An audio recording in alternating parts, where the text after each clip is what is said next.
오늘 하나님 말씀은 시편 36편입니다. 하나님 말씀은 36편, 시편 36편, 구약 성경 827쪽입니다.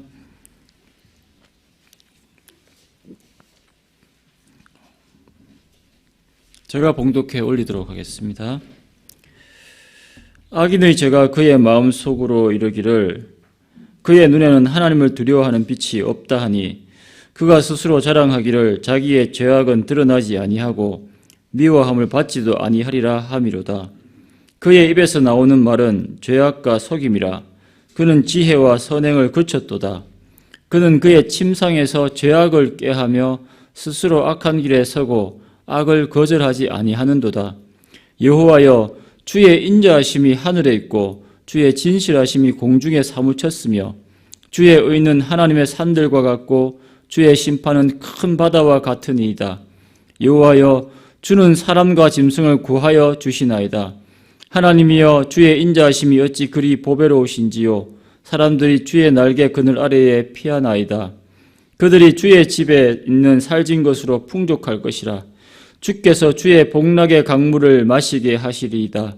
진실로 생명의 원천이 주께 있사오니 주의 빛 안에서 우리가 빛을 보리이다. 주를 아는 자들에게 주의 인자하심을 계속 베푸시며 마음이 정직한 자에게 주의 공의를 베푸소서. 교만한 자의 발이 내게 이르지 못하게 하시며 악인들의 손이 나를 쫓아내지 못하게 하소서. 악을 행하는 자들이 거기서 넘어졌으니 엎드러지고 다시 일어날 수 없으리이다. 아멘. 오늘 하나님의 그 말씀 시편 36편을 보면 1절부터 4절까지는 악인에 대해서 나옵니다. 악인의 어떤 그 특징에 대해서 잘 묘사되어 있고 5절에서 9절까지는 여호와의 인자하심, 진실하심, 특별히 인자하심에 대해서 굉장히 강하게 강조하고 있습니다. 그러면서 10절부터 12절까지 보시면 주를 아는 자들을 위한 어떤 간구, 기도의 내용이 나오죠. 사실 그 1절부터 4절까지 보면 악인에 대해서 나오는데 악인을 설명하고 또한 5절부터 나오는 하나님의 그 주의 인자하심에 대한 정보를 알려주는 것이 이 시편 36편의 과연 목적일까 하는 생각을 한번 해보게 돼요. 그러니까 악인은 이런 사람이고 하나님 인자하심이 이렇게 있다라는 것을 우리한테 어떤 정보적인 차원에서 알려주려고 하는 것일까? 궁극적으로 이 시편 36편 말씀을 악인의 어떤 삶과 하나님의 그 인자하심을 대비하는 걸 보면 그 당시에 하나님을 섬기는 또 하나님을 아는 사람들한테 하는 메시지 또는 궁극적으로 오늘날 그 하나님을 아는 우리들에게 어떠한 삶을 살아야 되는지 그 행동을 촉구하는 그런 메시지가 굉장히 강하다고 여겨집니다. 어떠한 삶을 살아야 하는 것이 마땅한지를 말씀해 주고 있는 거죠. 그 극과 극을 대비해 보면 우리가 어떠한 삶을 살아야 될지 잘 알 수가 있는 거죠. 물건 살 때 보면은 그냥 아무렇게 이렇게 사는 거 아니잖아요. 이것도 이것과 저것과 대비해 가면서 이렇게 하는 거 보면 우리가 어떻게 보면 하나님의 어떤 그 말씀과 또 하나님의 어떤 그 영광을 구하는 자들로서 어떠한 삶을 살아야 되는가 하는 것을 굉장히 강하게 말하고 있다. 그래서 오늘 저는 하나님을 아는 자에게 필요한 것이라는 제목으로 함께 말씀을 나누기를 원합니다. 하나님을 아는 자에게 필요한 것. 그래서 10절 보시면 사실 10절과 11절, 12절을 보시면 주를 아는 자들에게 주의 인자하심을 계속 베푸시며 계속해서 기도하는 그 장면이 나오죠. 그래서 악인과 하나님의 인자하심을 대비하면서 주를 아는 자들에게 어떠한 삶을 살아야 되는지 기도하는 장면들이 나오는데 그것이 우리들한테 지금 하는 메시지로 던져지고 있는 거죠.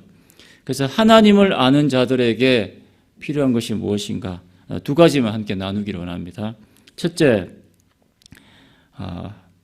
악인의 특징과 그 악인의 끝이 무엇임을 알아야 됩니다. 어떠한지를 분명히 알아야 된다. 그래서 악인의 특징과 종말을 우리가 알고 있어야 된다 하는 얘기죠.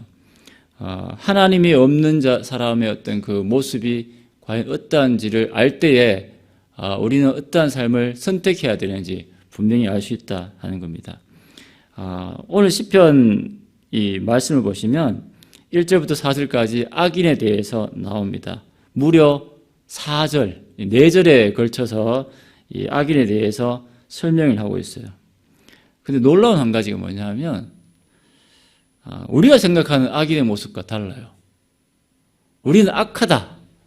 우리는 정말 나쁜 사람 그러면 딱 떠오르는 것이 무엇입니까? 폭력, 살인, 절도 이런 식의 개념을 생각하잖아요. 그렇죠? 그래서 그런 사람들을 향해서 굉장히 악한 사람이야 이렇게 얘기하는데 36편의 1절부터 4절까지 보면 그런 내용이 별로 없어요.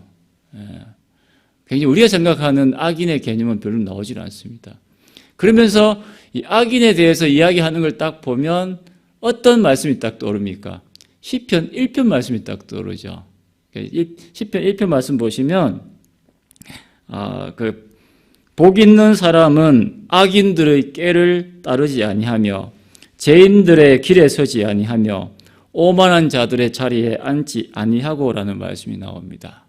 그렇죠? 그래서 그 악인과 죄인과 오만한 자의 어떤 그 모습을 대비를 하고 있는 거죠. 그래서 특별히 악인이 나오는데 그 뒤를 이어서 죄인, 오만한 자 이렇게 표현되는 거 보면 같은 사람, 다른 표현의 사람임을 알 수 있는 거죠. 그래서 특히 시편 1편에서 그 악인의 특징은 뭐라고 말씀하고 있냐면 딱히 나와 있질 않아요. 악인은 이런 사람이다 이렇게 나와 있지 않은데 간접적으로 우리가 알 수가 있는 것이 복 있는 사람은 어떤 사람이라고 시편 1편 말씀에 기록되었습니까? 여호와의 율법을 즐거워하는 자라고 되어 있죠. 그러면 악인은 어떤 사람입니까? 여호와의 율법을 즐거워하지 않는 사람이겠죠. 그들이 악인과 죄인이요 오만한 자예요. 그러니까 악인의 어떤 특징 중에 하나가 뭐냐면 하나님의 말씀을 굉장히 싫어한다. 하나님의 말씀이 없는 사람을 보고 시편 1편에서 보면 악한 사람이라고 이야기하는 거예요. 그래서 시편 36편과 조금 대비되고 있는데 우리의 삶도 마찬가지입니다. 하나님의 그 말씀을 좀 거부하고 싫어하는 모습이 나에게 있다. 그러면 그때는 회개해야 될 어떤 그런 위험한 상태라는 걸 알아야 돼요. 왜냐? 하나님이 정말 싫어하는 악한 사람들의 모습이 하나님의 말씀을 이렇게 싫어하는 모습인데 내가 그런 모습을 닮아가고 있다니 라는 것을 깨달아라 이 말이에요. 내가 정말 하나님의 말씀을 왜 이렇게 내가 요즘 보지 않고 자꾸 왜 하나님의 말씀을 거부하고 있을까? 순종하고 있지 않을까? 이런 말씀 보면 시편 1편 말씀 보면 내가 정말 그런 악한 사람, 죄인들, 오만한 자의 어떤 그런 자리에 서지 말라고 했는데 내가 그런 자리에 자꾸 서가고 있는지 이것이 하나의 위기의 어떤 하나님의 어떤 메시지 신호구나 라는 것을 알라는 거죠. 특별히 오늘 36편의 1절에서 4절 보시면 악한 사람의 특징이 나오죠. 악인이 나오는데 공통적으로 딱 눈에 띄는 것이 뭡니까? 1절부터 4절까지 죄라는 단어가 계속 떠오르죠. 이 보면 36편 1절 보시면 악인의 죄라고 나오죠. 2절 보시면 자기의 죄악 나오죠. 3절 보시면 죄악과 속임 나오죠. 4절 보시면 죄악 그러죠.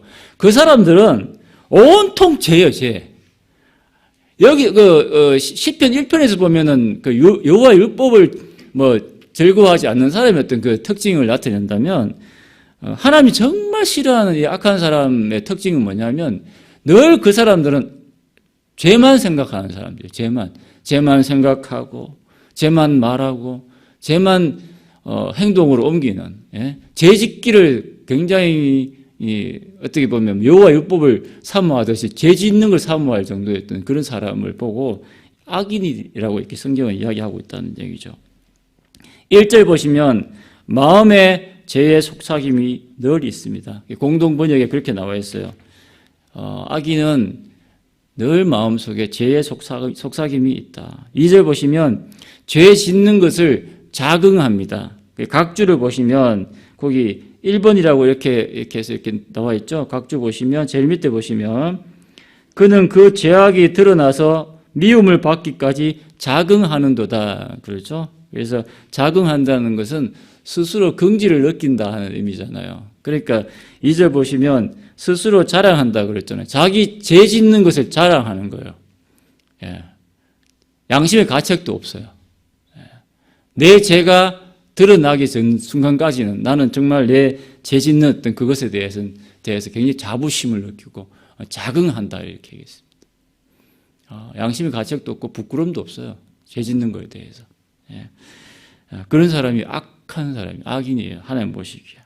자, 3절 보시면 그의 입에서 나오는 말은 죄악과 속임이라 그랬죠. 우리가 입을 주신 것은 의사표현을, 의사소통을 하라고 주셨는데 이 의사소통을 하라고 하신 이 말조차도 죄 짓는 수단, 그 도구로 지금 이용되어지는 겁니다. 입만 열면 거짓과 속임과 죄악이 그냥 쏟아져 나오는 거예요. 악인의 모습은. 말을 통해서도 죄가 쏟아져 나온다고 이야기하고 있죠. 그리고 4절 보시면 침상에서 죄악을 꾀한다 그랬어요. 침상은 뭐예요? 잠자는 곳이에요. 쉬는 곳이에요. 쉬지도 않고 이 인간들은 죄 짓는 것만 생각해요. 대단한 사람들이에요. 예? 잠도 안 자는 것 같아요. 잠도 자고 좀 쉬고 해야 되는데 그 침대 위에서도 하물며 죄 짓는 것을 막 꾀하고 생각할 정도로. 그러니까 이 사람들이 죄 짓는 것은 어쩌다가 죄 짓는 게 아니에요. 계획적이고 철저하게 의도적이었다 이 얘기입니다. 죄 짓는 수준 자체가 이 정도 되면 이제 하나님 보시기에 이제 쟤네들은 악한 사람이야 이렇게 얘기한다는 거죠. 그런데 이 모든 1절과 4절 말씀을 보시면 이러한 죄악을 너무나 가볍고 쉽게 여기고 늘 죄 짓는 것만 생각하는 이런 모습이 나오는데 이 사람들이 어떻게 이러한 삶을 살 수 있었을까요? 가장 근본적인 원인이 뭐냐면 1절에 나옵니다. 1절 하반절에 보시면 그의 눈에는 하나님을 두려워하는 빛이 없다 그랬죠. 이것이 가장 핵심적인 포인트죠. 하나님을 모르는 자, 하나님이 없는 자들의 가장 큰 공통점, 특징은 뭐냐면 하나님을 두려워하지 않는다. 하나님을 겁내지 않는다. 콧방귀를 그냥 빵빵 낍니다. 하나님이 있으면 어때? 괜찮아? 인생 한 번밖에 없는데 화끈하게 살다가 가지 하나님 안 섬겨도 그만이고 이런 식으로 아주 쉽게 생각해요. 예? 하나님 없는 사람들의 모습이 그래요. 그러니까 맨날 생각하는 건 죄 짓는 것밖에 없어요. 예? 그곳에서 이제 죄악은 시작되는 거죠. 예, 죄악은 시작되는 겁니다. 최근에 우리 박사방 얘기 있던 잘 아시죠? N번방 조주빈 사건 잘 아실 겁니다. 검사가 조주빈한테 무기징역을 구형 때렸습니다. 예, 구형이라는 것은 아직 선고를 안 했다는 건데 어쨌든 검사는 최고형을 때렸어요. 저 사람은 도저히 그냥 사회에 놔둘 수 없다. 완전히 평생토록 그 사회와 격리시켜야 된다 하는 메시지로 무기징역을 구형을 했는데 조주빈이가 그 구형을 듣고 나서 대성통곡했다 그러지 않습니까? 엉엉 울면서 예? 자기 그 아버지도 막 눈물을 흘리면서 선처를 호소했대요. 아직 어린 자식인데 나이가 25밖에 안 됩니다. 무기징역 살면은 그 친구는 평생도록 감옥 안에서 60, 70까지 살아야 된다는 소리인데 우리 한국 법으로 따지면 그렇죠. 미국 같은 경우에는 법을 몇백 년을 때려요. 몇백 년. 무기징역이 아니고 그 사람들 200년, 300년을 때린다고요. 그 안에서 그냥 살라 얘기해요. 감옥 안에서 나올 생각하지 말고.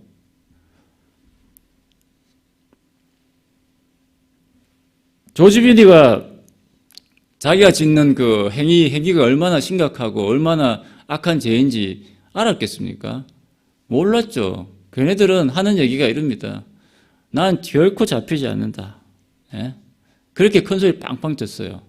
예? 그리고 자기들이 짓는 그 죄가 하는 행동이 얼마나 악한 것인지 그들은 잘 몰랐습니다. 예. 무기징역이 선고될 정도의 어떤 그런 죄라고 생각했겠습니까? 절대 생각하지 않았겠죠. 하나님을 두려워하지 않는 죄.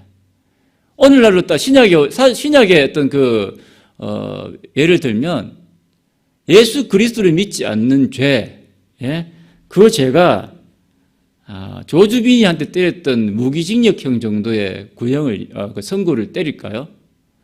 하나님의 어떤 그 심판이 몇 달 잠깐 감옥 안에 들어갔다 나오는 것이 하나님의 심판일 것 같습니까? 예수 그리스도를 믿지 않는 죄, 하나님을 두려워하지 않는 죄는 영원토록 불못에 들어갑니다. 예. 거기서 엉엉 운다고 나올 수가 없어요. 그리고 목이 마르다고 물 한 잔 마실 수 있는 그 여유도 없어요. 하나님의 심판은 그 정도로 셉니다. 우리가 하나님을 두려워하지 않는다, 예수님을 믿지 않는다 하는 그 예수님을 받아들이지 않는 죄가 어느 정도인지를 우리가 알아야 된다는 얘기요. 그러니까 하나님께서 하시는 말씀이 이러한 죄를 너희들도 짓고 살래 이 얘기예요. 예? 12절을 말씀 보십시오. 12절 말씀 보시면 악을 행하는 자들이 거기서 넘어졌으니 엎드러지고 다시 일어날 수 없으리이다. 악인들의 종국은 뭐냐? 종말은 무엇입니까? 결코 넘어져서 일어날 수 없을 정도다. 그들의 끝은 완전히 하나님께서 심판하실 것이다 라고 지금 얘기하고 있는 겁니다. 예수 믿는 게 얼마나 복된 줄 아십니까? 너무너무 감사하죠. 이러한 영원한 형벌로부터 우리를 용서하여 주시고 받아주신 그 하나님 은혜 생각하면 오늘 우리 하루가 시시하게 살아가는 것 절대 있을 수 없죠. 와, 내가 그런 형벌 이제 더 이상 안 받아도 된다 생각해 보세요. 얼마나 채증이 내려가. 삶을 살아가는 그 삶 맛이 난다니까요. 할렐루야. 하나님을 두려워하지 않고 예수 믿지 않고 하나님 이 놀라운 복음을 들려줬음에도 불구하고 다 내팽개치고 거절하고 하나님 있으면 뭐 할 거야? 안 믿어 나는. 나는 그냥 내 멋대로 살 거야. 그들의 그 종국은 뭐냐면 영원한 심판입니다. 피할 수 없다 그랬어요, 성경에서. 엉엉 운다고 될 문제가 아니에요. 예. 두 번째, 하나님을 아는 사람들에게 필요한 두 번째는 뭐냐면 하나님의 인자하심을 갈구해야 합니다. 하나님의 인자하심을 갈구해야 된다. 10절, 11절 말씀 보시면 주를 아는 자들에게 주의 인자하심을 계속 베푸시며 마음이 정직한 자에게 주의 공의를 베푸소서. 교만한 자의 발이 내게 이르지 못하게 하시며 악인들의 손이 나를 쫓아내지 못하게 하소서. 다만 악에서 구하소서 하는 기도 제목이 나오는 거죠. 5절부터 9절까지 보시면 하나님의 그 인자하심을 노래하고 있습니다. 인자하심은 세번역 성경에서는 한결같은 사랑이라고 표현되어 있어요. 헤세드란 말을 자주 들어보셨을 것 같은데 언약적인 사랑이죠. 감정적인 사랑이 아니라 한번 하나님께서 약속하셨기 때문에 그 약속을 지키는 신실함에서 나오는 그 놀라우신 사랑을 헤세드라고 합니다.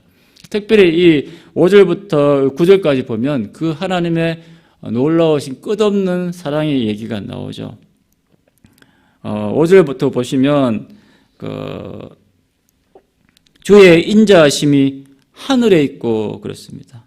그리고 주의 진실하심이 공중에 사무쳤으며 공중이란 말이 나오죠. 6절 보시면 주의 의는 하나님의 산들과 같다 그랬습니다. 주의 심판은 큰 바다와 같다 그랬어요. 하늘과 공중과 산들과 바다 온 천하를 보면 하나님의 인자하심이 쫙 퍼져 있는 거예요. 없는 곳이 없어요. 할렐루야. 눈을 들어서 산을 보면 하나님의 인자하심이 보이고 하늘을 보니까 가을 하늘이 얼마나 아름다워요. 그런데 우리 예수 믿는 우리는 하늘을 보니까 뭐가 느껴져요? 하나님의 인자하심이 느껴진다는 말이에요. 저곳에도 하나님의 사랑이 있구나. 예? 바다를 보니까 그 하나님의 놀라우신 어떤 그 심판의 메시지, 악인들에게는 심판은 무시무시한 거지만 우리 예수 믿는, 우리 하나님을 믿는, 하나님을 아는 사람들에게 그 심판은 공의를 하나님께 베푸시는 것이기 때문에 그 놀라운 하나님의 인자하심이라고 볼 수 있는 거예요. 그러니까 얼마나 하나님의 그 인자하심이 온 천하 만물에 지금 다 퍼져 있느냐, 이걸 보라 이 얘기예요. 왜 이 얘기를 하겠습니까?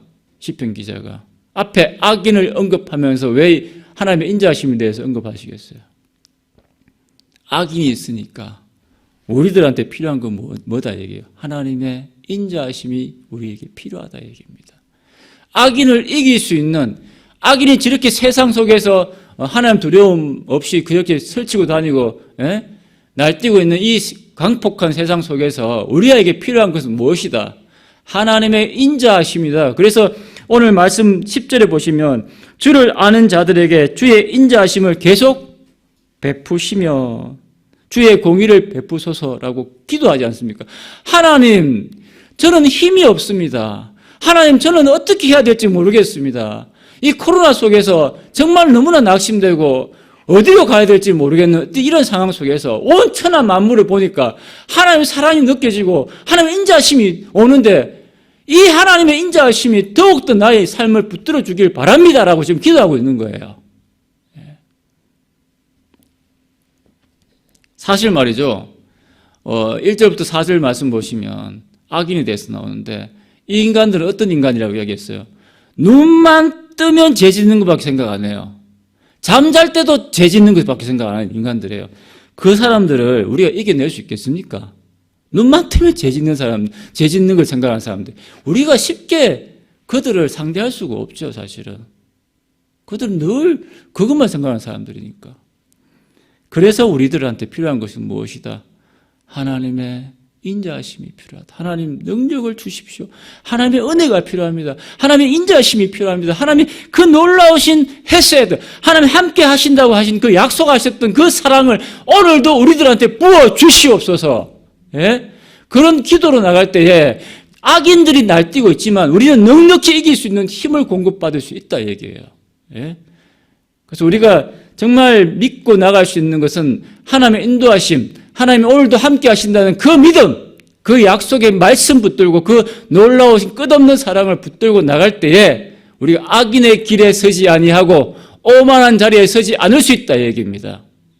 그래서 우리가 더욱더 말씀 가운데에 하나님의 그 놀라우신 사랑과 은혜와 그 하나님의 그 인자하심을 생각하면 내가 정말 저 악인들의 길에 서지 아니하고 악인들이 저렇게 나를 위협하고 유혹하는 어떤 그런 인생 어떤 길목에서도 우리가 그 하나님의 인자하심을 돌아볼 때에 그 인자하심을 붙들 때에 비로소 우리들 삶 가운데 승리할 수 있다 하는 메시지가 오늘 시편 36편의 말씀입니다 하는 얘기죠.